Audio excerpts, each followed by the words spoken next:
I never get into a real discussion a whole lot on here about politics or anything, but I'm gonna touch on some things right now. Now, I'm by no means, full disclosure, I'm by no means a professional. This is just my opinion, just my personal views on things as I see them, with the discernment that God's given me, and the knowledge that I do have from the things I've learned over the past 46 years of my life. Now, as I see it, as we ebb towards this election, it's going to be very interesting. I personally feel from all the, I do follow a lot of different sources, and I do digest quite a bit of information, probably more than the average person anymore. But the reality is as we ebb towards this election, I've personally gathered enough information, that I comfortably feel that I got some idea of how this election will go. But now, the reasons behind some of the decisions that I see that are about to be made, are all, overall economics. And when I say that, I mean, Donald Trump being elected in 2016, if we're honest, there's a lot of different reasons, but the biggest reason, I personally feel, there's a lot of different reasons, but one of the biggest reasons I feel was coming out of the Great Recession and through the Obama administration. The Obama administration did a lot to repair the economy from the broken condition that it was in, and it was actually, interestingly enough, the Great Recession was actually worse than most people really understand. A large number of American households lost a great deal of net worth coming out of the Great Recession that'll never recoup it. It'll never be returned. And the Obama administration did a lot to repair the economy and bring a lot of fair practices back to the economic system in the United States of America. A lot of people might not want to face that, but it's a reality. Business was being done very poorly, very badly, and I very seldom use badly, but I'm going to use it because I like that. But very badly, and there were a lot of backroom deals, a lot of good old boy networks, a lot of different, it was a lot of bad business, that led up to the Great Recession and the housing market crash.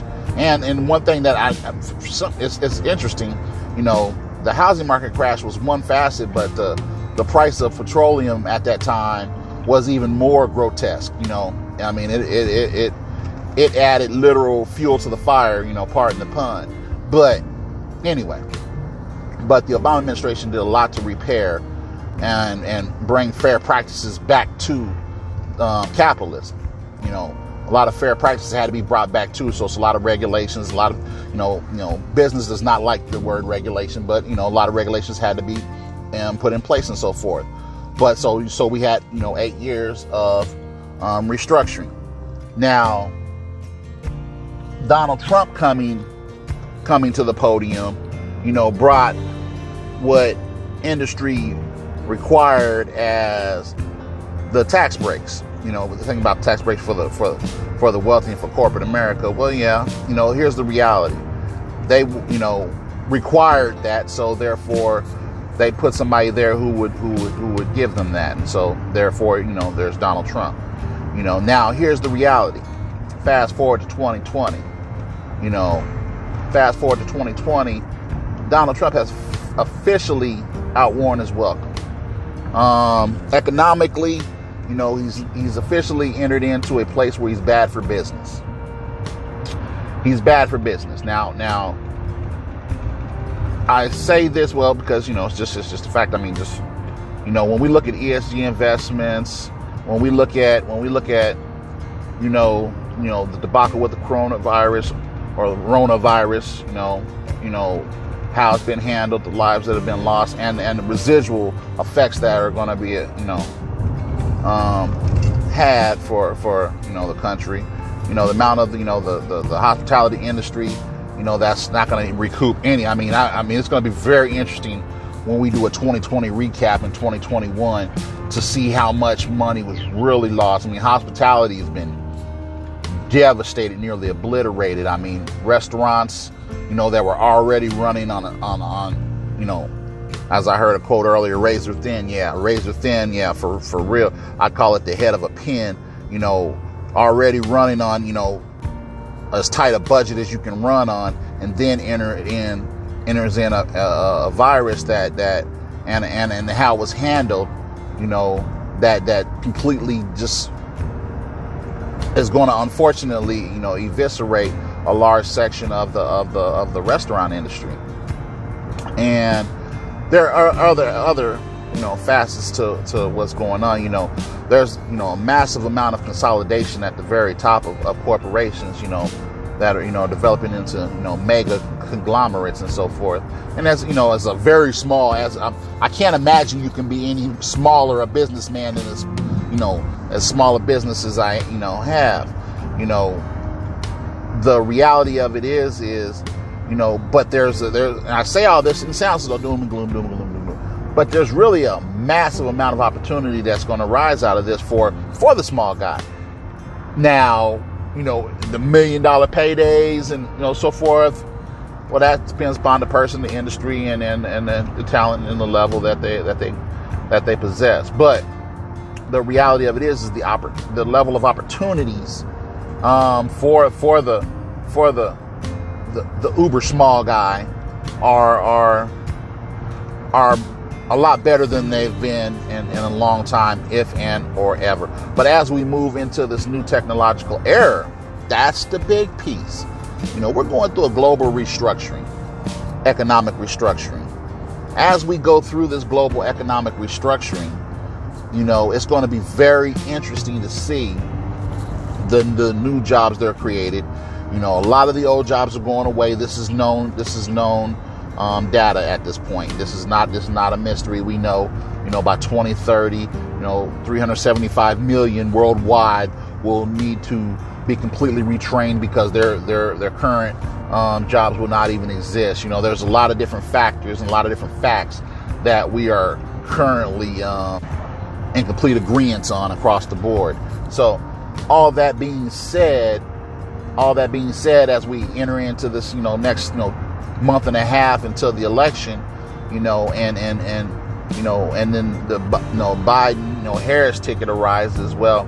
It's going to be very interesting because the recession is a real thing. We're there.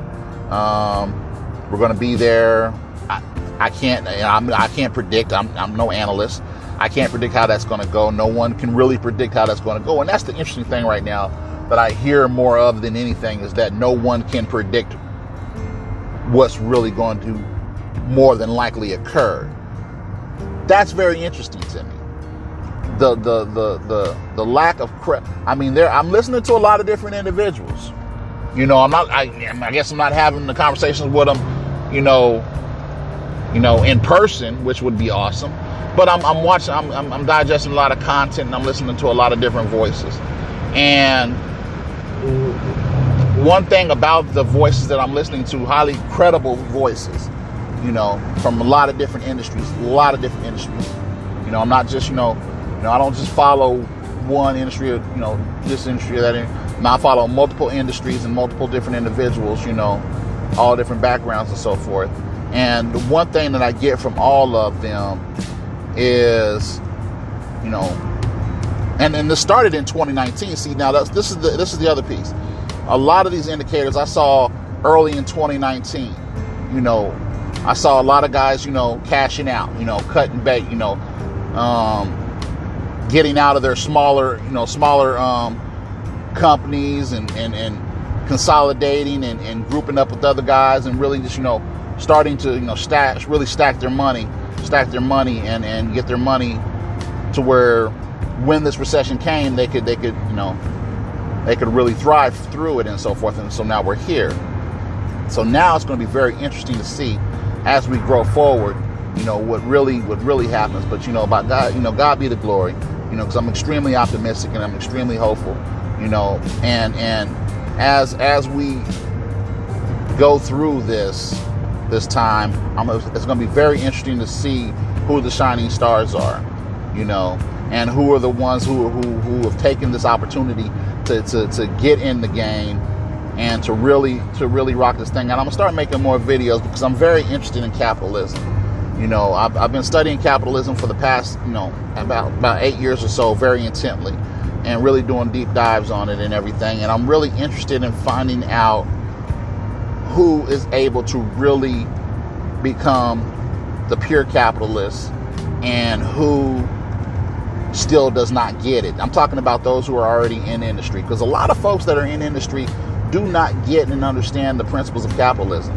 And so I'm really going to, you know, start trying to, you know, talk with more people about that and everything and have more videos. But I'll talk to you guys later. God bless you.